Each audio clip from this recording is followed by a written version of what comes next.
जय श्री कृष्णा। अब तक की कथा में आपने देखा कि कैसे जलंधर ने राहु को दूत बनाकर शिव जी के पास भेजा और फिर कीर्तिमुख का जन्म हुआ।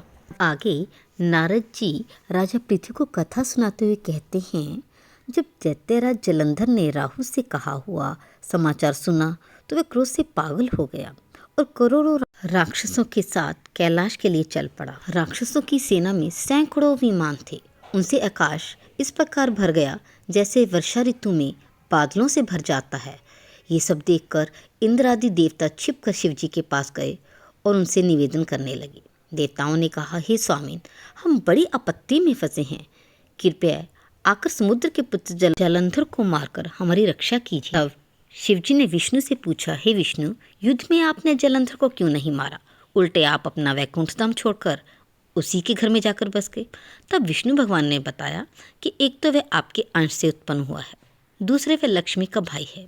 इस कारण युद्ध में मैंने उसको नहीं मारा। आप ही उस दैत्य का वध कीजिए। तब भगवान शिव जी ने कहा, वह महातेजस्वी है, मेरे हाथों वह हथियारों से न मारा जाएगा। आप सभी देवताओं सहित अपने तेज का अंश मुझे हथियार बनाने के लिए दे। नारद जी ने कहा। तब विष्णु आदि सब देवताओं ने अपना अपना तेजांश शिव जी को दिया। सबका तेज एकत्रित हो गया तो शिव जी ने अपना भी तेज दिया। फिर शिव जी ने उस एकत्रित तेज समूह की अग्नि शाखाओं से अति भयंकर हथियार सुदर्शन चक्र बनाया। उसमें से शेष बचे तेज से इंद्र ने वज्र बनाया। फिर शिवजी ने देखा कि कैलाश के समीप जलंधर अपनी सेना लेकर आया है। उस सेना में करोड़ों हाथी, घोड़े, रथ और पैदल सैनिक थे। उस सेना को देखते ही देवता लोग जिस प्रकार आए थे उसी प्रकार छिपकर चले गए। तब शिवजी के गण शीघ्रता के साथ युद्ध के लिए रणभूमि में उतर पड़े। शिवजी और असुरों में शास्त्रों के अनुसार परस्पर भयंकर युद्ध हुआ। वीरों को उत्साह करने वाले भेरी, मृदंग, शंख, घोड़े, हाथी, रथ आदि के शब्द होने लगे और पृथ्वी कांपने लगी। हथियारों से आकाश ऐसा लगने लगा मानो उल्काओं से उसे ढक लिया गया हो। शिव जी के गणों ने जिन राक्षसों को युद्ध में मार दिया, उन्हें शुक्राचार्य जी मृत संजीवनी विद्या के बल से पुनः जीवित करने लगे। यह देखकर शिव जी के गण भयभीत और व्याकुल हो गए। उन्होंने देवादिदेव से शुक्राचार्य के चमत्कारों का वर्णन किया। तब शिव जी के मुंह से ताड़ वृक्ष के समान अति भयंकर कृत्या प्रकट हुई। उसने युद्ध क्षेत्र में आकर बड़े बड़े राक्षसों को खा लिया और शुक्राचार्य को अपनी योनि में छिपाकर अंतर्ध्यान होकर आकाश को चली गई। तब शिवगणों ने शुक्राचार्य को पकड़ा हुआ देखा तो वे युद्ध के लिए नशे में झूमकर प्रसन्न होकर राक्षसों की सेना को मारने लगे।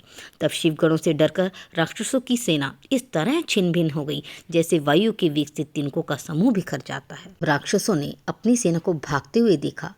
तब शुंभ और निशुंभ दोनों सेनापति और बलवान कालनेमी क्रोधित होकर युद्ध के लिए आए।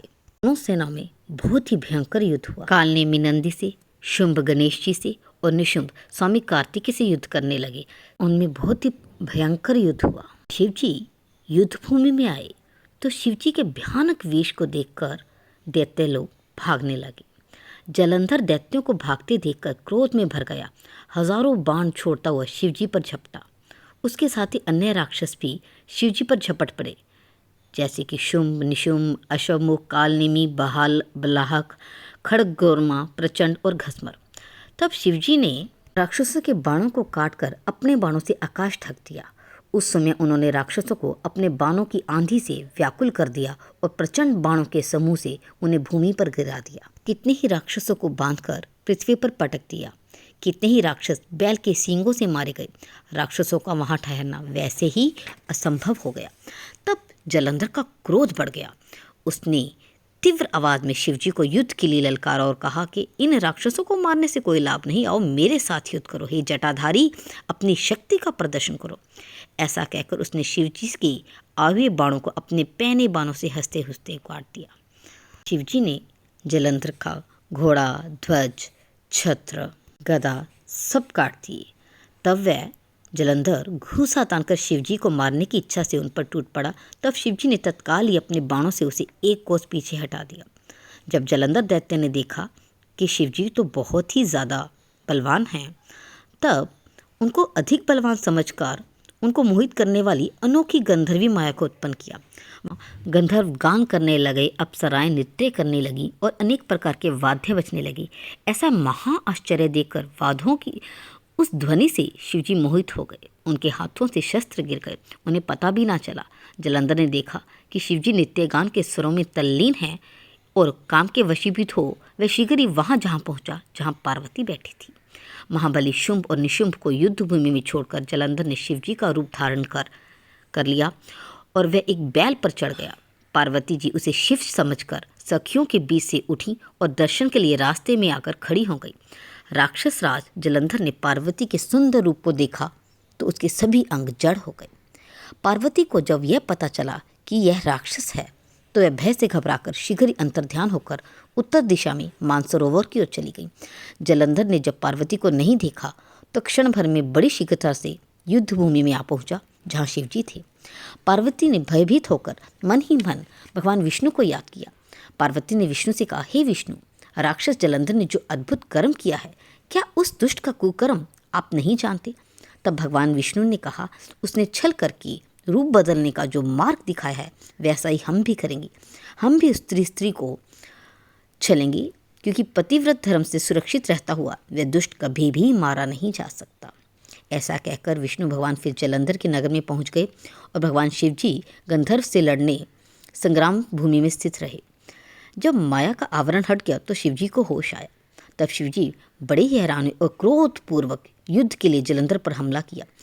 नारद जी ने आगे कहा, जलंधर के नगर में जाकर विष्णु ने उसकी पत्नी वृंदा का पतिव्रत धर्म भंग करने का विचार किया। वृंदा ने स्वप्न में देखा कि उसका पति भैंसे पर चढ़ा हुआ है, उसका शरीर नंगा है और उस पर तेल लगा हुआ है, वह काले फूलों की माला पहने हुए है, उसके साथ कच्चे मांस को खाने वाले जीव है और वह दक्षिण दिशा की ओर जा रहा है, उसका सिर मुड़ा हुआ है और उसके चारों ओर अंधेरा छाया हुआ है। उसने अपने नगर को समुद्र में डूबते हुए देखा। ये सब देखकर उसकी नींद खुल गई और वह अपने स्वप्न पर विचार करने लगी। उसने देखा कि सूर्य उदित हो रहा है और उसमें छेद हो रहे हैं, उसमें चमक भी नहीं। अशुभ सूचक उन लक्षणों को देखकर वह रोने लगी। भय से घबरा उठी, ना उसका नगर में मन लगा और न अटारी पर चढ़कर शांति मिली। तब वह देवी सखियों को साथ लेकर नगर के समीप वाले उपवन में गई। भयभीत हुई इधर उधर घूमने लगी, लेकिन शांति नहीं मिली। इसके बाद वृंदा ने भयानक रूप वाले दो राक्षसों को देखा। उसके मुंह सिंह के समान थे और उनकी दाढ़ें और नेत्र अत्यंत भयानक थे। को देखकर वह घबराकर भागने लगी। तभी उसे एक तपस्वी बैठे हुए दिखाई दिए। वे शांत और मौन थे। शिष्य भी उनके पास बैठा था। राक्षसों के डर से वह बहुत डरी हुई थी। कहने लगी, हे मुनि, मैं आपकी शरण में आई हूँ, मेरी रक्षा कीजिए। राक्षसों द्वारा खदेड़ी की उस वृंदा को देखकर तपस्वी ने उन दोनों भयानक राक्षसों को अपने हुंकार से भागा दिया। जब वृंदा ने देखा कि तपस्वी के हुंकार से डरकर राक्षस भाग गए हैं, तब उसने दंडवत प्रणाम करके कहा, हे कृपानिधि, आपने इस महाभय से मेरी रक्षा की है। अब मैं आपसे कुछ प्रार्थना करना चाहती हूँ, कृपया सुने। प्रभु, मेरा पति जलंधर शिवजी के साथ युद्ध करने के लिए गए हैं। कृपया करके मुझे उनका समाचार बताइए कि वे किस स्थिति में हैं। तपस्वी ने वृंदा की बात सुनकर ऊपर की ओर देखा और इतने में दो बंदर वहां आ गए और तपस्वी को प्रणाम करके उनके आगे खड़े हो गए। तपस्वी की भौं के संकेत से दोनों बंदर आकाश को चले गए और आधे क्षण में पुनः आकर मुनि के सामने उपस्थित हो गए। वे वानर जलंधर का सिर और धड़ लिए हुए थे। यह देखकर वृंदा पति की मृत्यु से दुखी और मूर्छित होकर भूमि पर गिर गई। तब मुनि ने कमंडल का जल छिड़कर उसे धैर्य बंधाया और होश में आ गई। तो वह अपने मस्तक को पति के मस्तक पर रखकर दुखी होकर रोने लगी। आप मुझसे क्यों बात नहीं करते? मैंने तो कोई अपराध भी नहीं किया। आपने तो विष्णु सहित सब देवताओं और गंधर्वों को जीत लिया था। त्रिलोकी को जीतने वाले आपको एक तपस्वी शिव ने कैसे मार दिया? इस तरह रोती बिलखती वृंदा ने उस मुनि से कहा, हे दयालु मुनि, मेरे पति को जीवित कर दीजिए। मुझे विश्वास है कि आप इसे जीवित करने की शक्ति है। इसकी बात सुनकर हंसते हुए मुनि ने कहा, तुम्हारे इस पति को शिवजी ने मारा, इसलिए मैं इसे जीवित करने में असमर्थ हूँ। फिर भी तुम पर कृपा करके मैं इसे जीवित करता हूँ। ऐसा कहकर मुनि अदृश्य हो गए और उस समय जलंधर जी उठा। उसने वृंदा को बाहुपाश में लेकर प्रसन्नता से चुंबन किया। वृंदा भी पति के साथ रहती हुई बहुत दिनों तक विहार करती रही।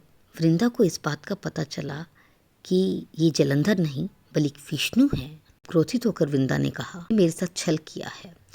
छल करके तुमने जो बंदर दिखाए थे वे तुम्हारे द्वारपाल हैं। वे ही दोनों राक्षस होकर तुम्हारी पत्नी का हरण करेंगे और तुम स्त्री के दुख से दुखी होकर वन में फिरोगे। तब तुम्हें वानरों की आवश्यकता होगी। सर्वेश्वर होते हुए भी तुम मारे मारे फिरोगे। यह तुम्हारा शिष्य मृग रूप होगा। इतना कहकर वृंदा अग्नि में प्रवेश कर गई। विष्णु ने उसे रोका भी, पर वह नहीं रुकी।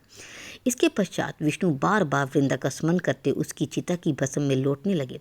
मुनि सिद्धों के समझाने पर भी उन्हें शांति प्राप्त न हो सकी और वे वहीं स्थित रहे। आगे नारद जी राजा पृथु को कथा सुनाते हुए कहते हैं कि जब जलंधर ने शिव का अद्भुत पराक्रम देखा तो शिवजी को मोहित करते हुए माया से पार्वती का निर्माण किया। व्रत में बैठी हुई थी निशुंभ आदि देवते उसे पीट रहे थे और वह रो रही थी। शिवजी ने जब यह देखा तो वे अपने पराक्रम को भूल गए।